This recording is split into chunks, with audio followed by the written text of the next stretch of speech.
আল্লাহ সালান কাটতে কাটতে কাটাটা ভরে গেছে ই আমি কি এই একটা আইতেছে যাই ধরি গে সালানটা কাটি গে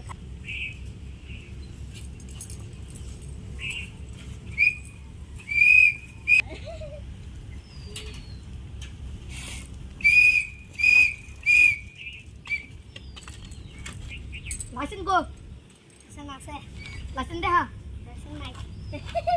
স্যার ওই লাইসেন্স গো স্যার আছে দে হ্যাঁ স্যার নাই কারণ লাগবো দিহি সালান করি আল্লাহ আল্লাহ এনে এনে কি লাই তোর নাম কি আব্দুল্লাহ ওই তুই হিনি না যা শোনো যা লাইসেন্স